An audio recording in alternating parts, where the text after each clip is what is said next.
Welcome to the video. Before we begin, if not already, please take a moment to subscribe. It helps out the channel a lot. And click the bell icon to receive notifications when I upload. Comment your little heart out.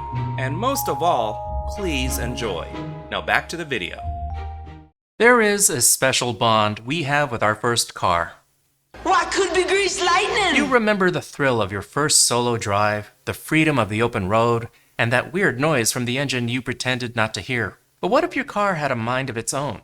And what if that mind was more possessive X than reliable road buddy? Sometimes it's not the gas prices you should be afraid of. Road rage takes on a whole new meaning. This is Christine. In my car, I'll be the driver. We get to see the birth of Christine in 1957. She's red, so already you know there's something different about her. Right from the start, Christine's got a tude. Careful, she bite. She's not Ford tough, she's Plymouth crazy. I'm starting to question the quality control at this plant. Another guy gets in Christine with a cigar. He's playing with the radio, he's ashing on the seat. You know you're selling these, right? Anyway, they find him dead later. And we jump ahead to 1978. Arnie and Dennis are besties on their way to, just making sure here, high school. Well, you know, movie teenagers. Arnie gets bullied in school by Buddy, who's probably pissed off because he's flunked 10th grade like 11 times. Go to the office, buddy. They get sent to the principal's office, so naturally, they're mad at Arnie. On the way home, Arnie spots Christine for sale, and she's looking rough. Christine's all dented, dirty, looking old. Same, Christine, same. How much do you want for? The guy selling the car seems all there. But at least she starts up. Her name's Christine. My first car was named Debbie. The guy's brother used to own Christine, until he died a little while ago. He's asking $250, no refunds. Mom and Dad are supportive. You did what? I bought the car and that's it. Arnie's usually a repressed, good-natured mama's boy, but already Christine stirs the rebellion teen inside. You wanted me in college courses? I'm there. You wanted me in the chess club instead of in the band? Okay, I'm there too. Easy, man. That's how the Menendez boys started. The mom even blames Dennis as if he's his guardian. And how could you have let him do this?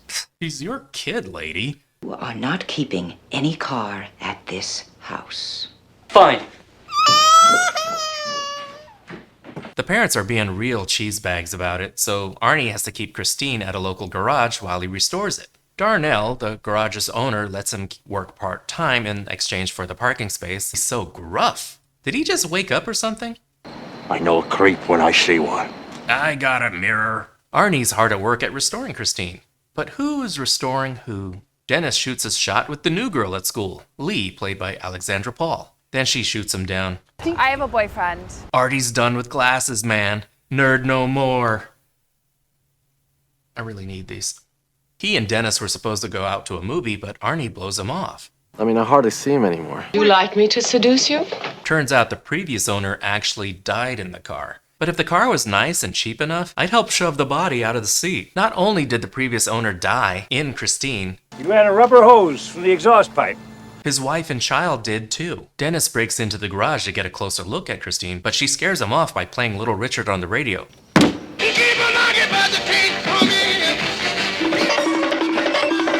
Which surprisingly works on most burglars. You guys give up, or you're thirsty for more? Later at a football game, Christine shows up while Dennis is on the field.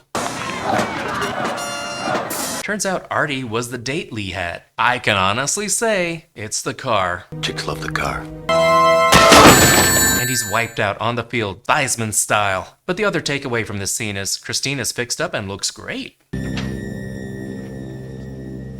No more football for Dennis. He was this close to being paralyzed. He'll have to get a real job now. Ow! Was that a football? Arnie tries to round the bases at the drive-in, but Lee isn't ready for that just yet. But Christine is the jealous type. While Arnie is out of the car, Lee chokes on a different hot dog. Ow! Arnie can't get in to help, so it's up to a random guy who saves her life with the Heimlich. Her faith in the car is shaken. Then get rid of that car.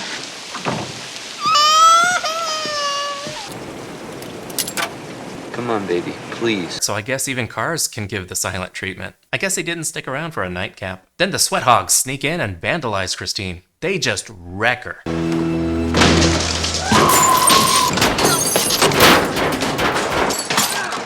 hurts to watch. It's like greased lightning in reverse. The next day, Artie finds Christine in pieces. Then he too falls to pieces. He takes it out on Lee because somehow it's her fault.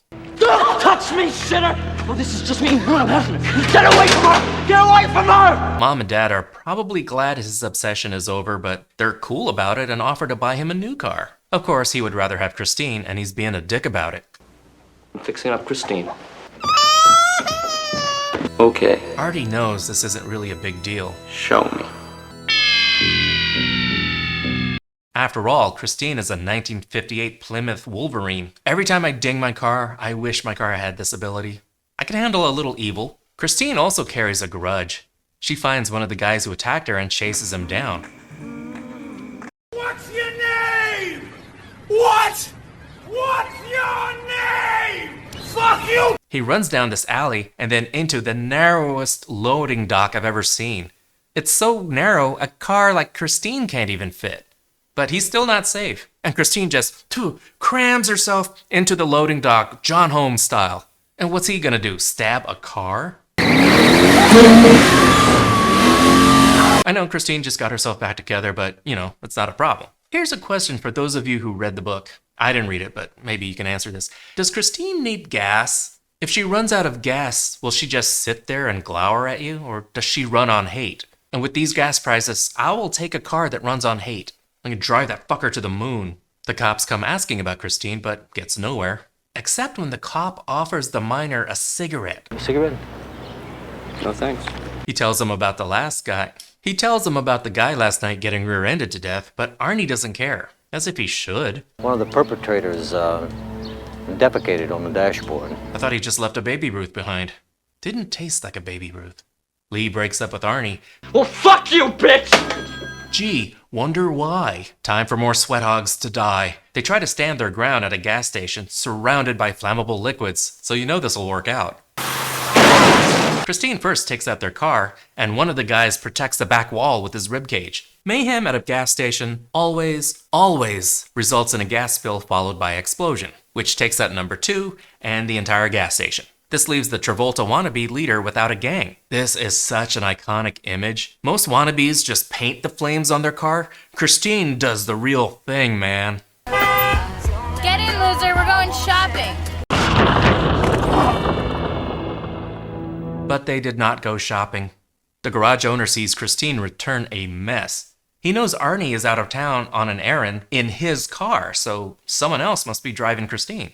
The door opens and it's empty, and his first impulse is to climb into this smoldering car. Then Christine kills him by squishing him against the steering wheel. And you know those old steering wheels hurt. Arnie arrives in the morning. Christine looks great again. His boss, not so much. I swear it's the car. Chicks dig the car. Arnie and Dennis go cruising. Arnie really starts to lose it, and Dennis starts jiggling the door handle trying to get out. They are convinced it's the car at this point. This ends now. Dennis calls out Arnie. It would suck if that was the wrong car. They lay a trap for Christine at the garage. They plan to use a bulldozer to take her out. Surprise, Christine is ready for it. Christine gets some damage, forms like jagged teeth in the hood, which is actually kind of cool. Now it's Christine versus Killdozer. Instead, Christine goes after Lee, but seatbelts don't seem to come standard on Christine. Click it or ticket. Arnie's ejected through the windshield and he gets impaled on a big piece of glass. Pulls it out and bleeds out and dies.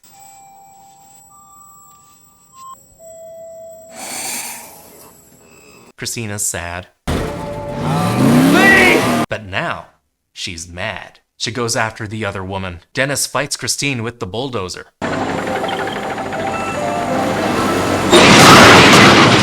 Get away from her, you bitch! He mounts Christine with the dozer. I think Christine's kinda into it.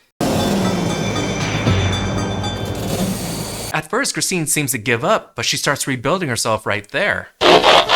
Classic car enthusiasts, look away.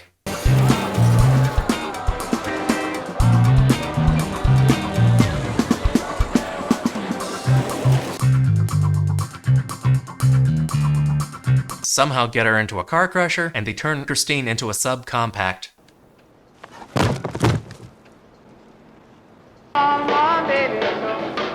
God, I hate rock and roll. What's wrong with rock and roll? Christine may be down, but not entirely out. That was Christine. Christine, directed by John Carpenter, is a solid adaptation of Stephen King's novel of the same name. Keith Gordon delivers a convincing performance as Arnie, effectively portraying his transformation from timid teenager to sinister, confident asshole under Christine's influence. The transition is abrupt and jarring. Arnie's transformation can be a metaphor for getting in with the wrong crowd, falling for the wrong woman, or even substance abuse, complete with tragic ending. In the book, Christine is merely possessed by the ghost of her previous owner. Shoulda checked the Carfax. The movie makes the car itself evil. She's even red, and red usually means danger. Christine was born bad. Christine has just as much character as any other human in the story. Her personality, as narrowly focused as it is, comes out pretty well for a usually inanimate object. Christine only plays period-specific rock and roll, no notes. The music of Happy Days contrasts nicely with her menace. The soundtrack was composed by Carpenter himself and makes the movie just eerie. And that driving beat kind of reminds me of those bumps you hit on the side of the road. John Carpenter creates an eerie and suspenseful atmosphere. He blends horror with nostalgia, the 1950s Americana contrasted with the murderous Christine. And Christine's regeneration scene is especially memorable and I feel like the tentpole of the movie. The film's pacing can be a bit uneven. The build-up is slow, and while this allows for more character development and suspense, it takes its time for Christine to get to her rampage. Even her kills are driven, get it, by mistreatment or disrespect, perceived or otherwise. That said, it didn't go as hard as it could have. I feel it's kinda tame for what is essentially a slasher on wheels. It plays more like Jaws with a car. Christine is 3.5 Bs. Not exactly the first evil car on screen, but as far as Stephen King adaptations go, it's one of the better ones. Thank you so much for watching. Like, subscribe, comment the bell. You know, the usual YouTube stuff. This is theNewBee, and I'll see you later, kids. Toodles.